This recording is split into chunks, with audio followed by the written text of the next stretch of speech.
All right, so that is just kind of putting it here and drawing it down at the bottom. And I just kind of started in with something that I felt was closest to me, that I needed to kind of just put it here, and then I kind of measured as I went, looking for the relationship between kind of where the leaves are. This, as you notice, is a really rough sketch. It's nothing concrete, it's just an impression. It can be very changeable. I can erase it out and fix it right now. It's not, there's nothing about it that is absolutely definite. So what I do is, that's my first layout, and then I go back and I start looking a little bit more and fixing any mistakes and start adding in more detail and definition. And I start to notice things like the back of the leaf against the darker leaf. One's darker, so this is much lighter. I notice the vines, or excuse me, not the vines, not these little things, but the veins of the leaf, like especially on this one, they're white. So I wouldn't use a pencil line to draw a vein, because a vein isn't black, it's actually white in comparison. So if I turn this black and white, I could see that if I'm interpreting it with just a graphite pencil, then it would be either a place where I leave untouched and shade everything around it, or I come back and kind of hit it with an eraser to make it even more illuminated, and usually a combination of both. But yeah, so I just start by just throwing it on the paper, kind of arranging it where I kind of need to look at it and kind of sketch it out. And that's, you know, just sitting there and observing and looking and sketching. And eventually, like I said, I'll get in with my pencils and add some tones and colors. In fact, I'm gonna sit down again. I might even take, I have a bunch of little colored pencils here that are really kind of like the coloring of these pencils. We haven't gone into detail at all about color pencils. And I'll tell you how to layer them and to make them look fabulous. But in the meantime, if I was just doing this intuitively without any real rules per se, and I just wanted to kind of get a quick outdoor impression, like what does this look like? I might pull something like these three colors just for accent, you know, just for a little something in my paper, on my paper, that would make it look fun. So, you know, maybe some of the lighter areas of this, I might go back in and just spot treat a little bit of tone. I'm not gonna, like I said, color this in like a coloring book, like it's a fabulous cartoon from Disney. We're not doing that sort of feel to it. I'm just kind of adding the colors that have meaning to me, in that if I'm recording information for a historical document and I need to explain the transitions of, like, here's a great one. I might use something like this. What is this called? It doesn't have a name to it. It's a warmish burgundy-ish brown, and if I notice some of the vine part of it, the little stems, are actually kind of this tone, I might add just a little bit of coloring to it, and then I might actually put a little arrow and say something about, like, a little written thing about let's see, like color change in the stem. And so these are little written notes, kind of like maybe adding little arrows to it, coming back in with a little bit of green tone perhaps. And you can be kind of intuitively sketchy if you want. You certainly can work very light. You don't have to push too hard for this particular one, because this is more or less just a field sketch. You can keep it light, and then I layer it maybe a little bit with this.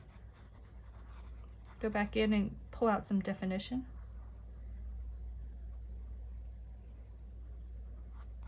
And what I'm doing eventually is starting to pull in more definition as I go. Tighten it up is how I like to call it. Where there'll be a berry sitting right about there. And so I might go in with my berry. Actually, I probably will do a combination of a little bit of lighter tone, just putting it down as a base and then going over with green so it's not such a dark green, has a little bit of variation, maybe a little bit of a tone, a little bit of a green part of this. I'm focusing in a lot on this area. And so as you start to see, let's pull this up. As you're starting to see, hopefully, let me pull this down. Things are starting very slowly. Of course, this, you know, art takes time, yada, yada, yada. A little bit of tone in that.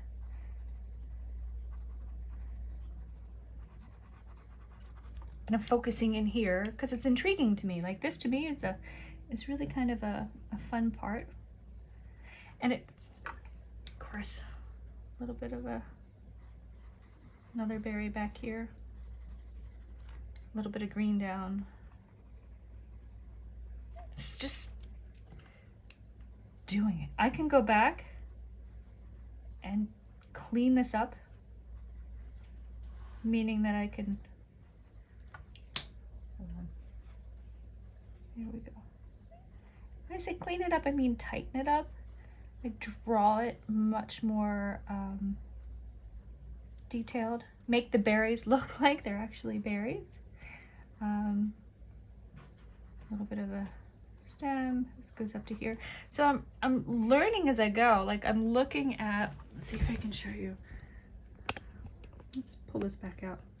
I'm really looking at the berries and how they, oh, I'm really floating with my video today. There we go. Pull back out. There we go.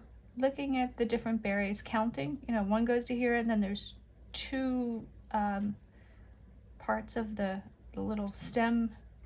One sits back there, this main stem comes down. So this will eventually come down into here. I noticed these things. So I'll tighten up and I'll focus in on here and I'll spend more time as I'm going. But the first thing I do is just lay it out, kind of make the information, like get it down on paper, kind of see if it's kind of right. Then I sweep by it one last time, go through it, start to pull out the details and start to build it up. So I do this for this one.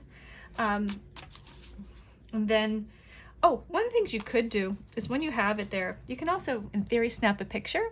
That'll help hold your memory. Like if you want to go back later and be like, oh, I really think I want to fix a little part of it, you can do that. So I would probably take my phone and snap a picture, then take this off and then see what you have left is a really nice little impression of your vine. And then what I might do from that is I might just find another little part like this guy and see if I want to put him off to the top perhaps. And one of the things about this instantly that I find is, let's see if you can see it, yeah, that I find is interesting is that this one has a really great shadow. So one of the things that I find fun, it's just kind of a goofy thing. I love tracing shadows. And I'm using my mechanical pencil because it has a really nice, teeny tiny point. And I can get all my details. And so what I do is I just love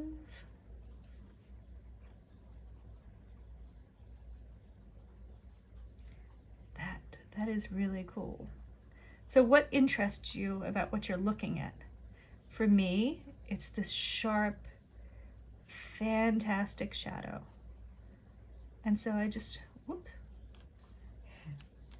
try really hard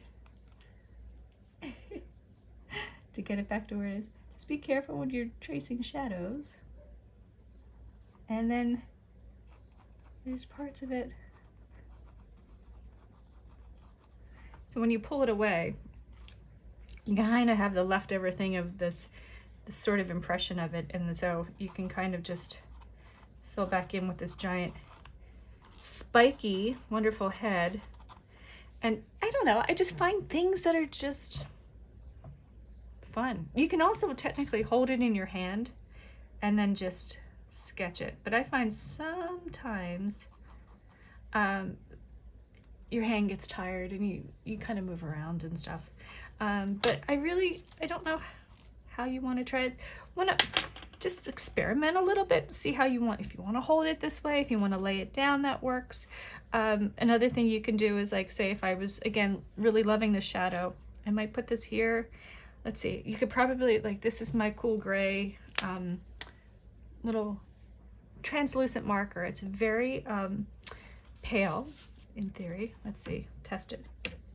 It's pale, but I think I'm gonna go, I feel like going just one more lighter, so bear with me. See what I have. Nothing but colorless blenders. I'm gonna go with a very cool gray. Let's try this guy. This one. And so you can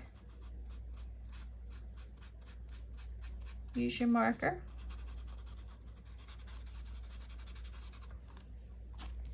And that kind of gives you like a really cool spiky shadow.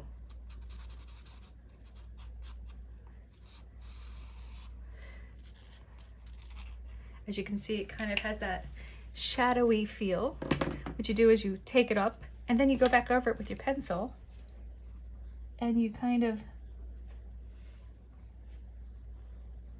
fine tune it. Like I sometimes just outline. Can you get that? Hopefully I'm getting it. Let's pull this in. So I'm just coming in and maybe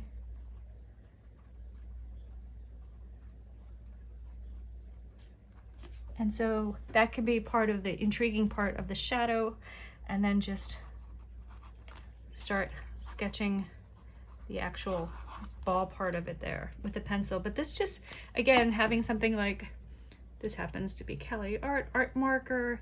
It's just a very cool gray. Very pale and translucent, so it gives a great shadow. So things that you can use, oh, one last thing, the tortillon. Anytime that you get a little bit of graphite onto the paper, you could do a shadow this way too. Say if you have a little bit of a sketchy gray and you want to give it a little bit more like gravity to it, put a little bit of this down. Look at that. And this is actually, can also do a very interesting shadow. You can go down into your leaves and kind of fill in with this. It's nice to just buff some tone down. You don't want to just leave it buffed and kind of untouched after that. You definitely want to come back and just kind of put some texture on top. Otherwise it looks like it's a skid mark of like a weird thing. So you just want to play around and see what you come up with and just experiment as you go. So fill a paper with just as many little like places that you can just sketch a few things, put some notes down, and spend some time investigating. You might lightly sketch out a whole bunch of this and it might be light in tones and maybe not super detailed, but then you focus in on this one area of the berries that are really important to you. And get this, because there's this main area that I find focus on, and I started sketching this, but this is the area I'm going to, let's find a circle. Hold on.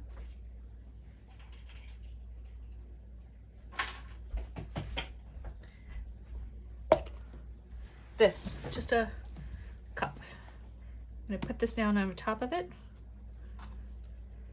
This is just isolating. And you might figure this out as you get going when you find something that's really intriguing. That in itself kind of instantly draws focus. It's a great little graphic design trick. And so I draw a little circle, and maybe I eventually will decorate my circle just a little bit more to give emphasis. So everything back here, I would go back in, maybe just lightly focus in some of the berries without color, but as I go into the circle, I might just add color in there. So, all right, well, hope some of this helps. Yeah, email me if you have questions. Thank you. Bye.